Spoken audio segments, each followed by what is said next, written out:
চলে গেলেন পৃথিবীর অন্যতম পবিত্রতম স্থান কাবা ঘরের অভিভাবক শায়েখ সালেহ আল সাইবা। গত ২২ জুন শনিবার তিনি তার শেষ নিঃশ্বাস ত্যাগ করেন। ইন্না লিল্লাহি ওয়া ইন্না ইলাইহি রাজিউন। তিনি পবিত্র কাবার ১০৯তম অভিভাবক এবং সাহাবী উসমান ইবনে তালহা রাদিয়াল্লাহু আনহু এর বংশধর। রাসূলুল্লাহ সাল্লাল্লাহু আলাইহি ওয়াসাল্লাম বাইতুল্লাহর চাবি সংরক্ষণের দায়িত্ব যে বংশের উপর রাখার প্রতিশ্রুতি দিয়েছিলেন, তিনি ওই গোত্রেরই উত্তরাধিকারী। আর কিয়ামত পর্যন্ত এই গোত্রের বংশধরদের হাতেই বাইতুল্লাহর চাবি উত্তরাধিকার সূত্রে সংরক্ষিত থাকবে। কিন্তু এই নিয়মই বা কেন ১৫০০ বছর ধরে কাবার চাবির দায়িত্ব এই বংশের ওপর অর্পিত? মহান আল্লাহর ঘর পবিত্র কাবা শরীফ সৌদি আরবের পবিত্র নগরী মক্কায় অবস্থিত। দীর্ঘকাল ধরে কাবা শরীফে বিভিন্ন ধরনের বিশেষ তালা ও চাবির ব্যবহার হয়ে আসছে। তবে একটা আশ্চর্যজনক বিষয় হলো, সৌদি আরবের সবকিছু রাজ পরিবারের কাছে থাকলেও প্রাক ইসলামী যুগ থেকে এখন পর্যন্ত পবিত্র কাবা শরীফের চাবির দায়িত্ব একটি পরিবারের কাছেই রয়েছে, যা এখনো বর্তমান।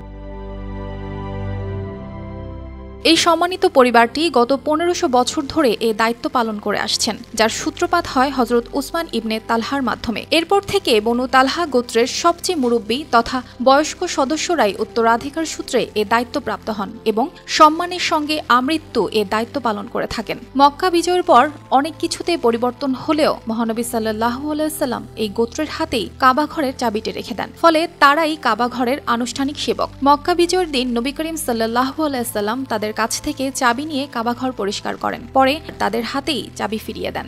মহানবী সাল্লাল্লাহু আলাইহি সাল্লামের আদেশ অনুসারে সেই যুগ থেকেই কাবাঘরের চাবি উসমান ইবনে তালহার বংশধরের কাছে থাকত।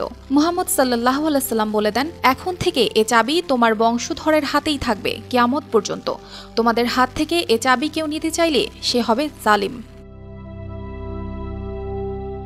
তাই তখন থেকে উসমান ইবনে তালহা রাদিয়াল্লাহু আনহু এর বংশধরেরা পর্যায়ক্রমে চাবি বহন করে আসছেন। তাদের কাছ থেকে চাবি নিয়েই বিভিন্ন সময় সৌদি আরবের বাদশাহ এবং গণ্যমান্য ব্যক্তিবর্গ পবিত্র কাবা ঘরে প্রবেশ করেন। তারাই কাবার দরজা খুলে দেন, তাই তাদের কাবা শরীফের অভিভাবকও বলা হয়ে থাকে। কাবার তালা চাবির ইতিহাস পর্যালোচনা করলে জানা যায়, আব্বাসীয়, মামলুক ও অটোমান উসমানী খেলাফতের যুগে কাবা শরীফের মেরামত উপলক্ষে অথবা বিশেষ অনুষ্ঠান করে তালা চাবি ব্যবহার করা হতো। প্রাচীনকালে কাবা শরীফের সর্বশেষ তালা চাবি অটোমানের যুগের ওসমানী খেলাফতের বাদশাহ আব্দুল হামিদের নির্দেশে ১৩০৯ হিজরিতে তৈরি করা হয়, যা সৌদি বাদশাহ আল সৌদের যুগ পর্যন্ত স্থায়ী হয়।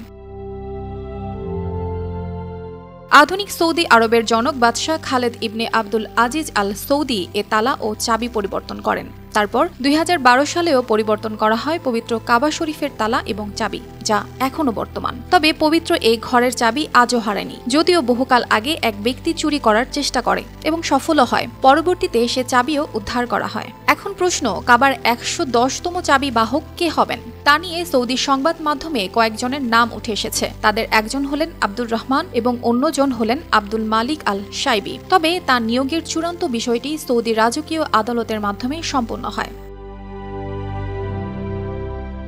অর্পিতা জাহান, RTV।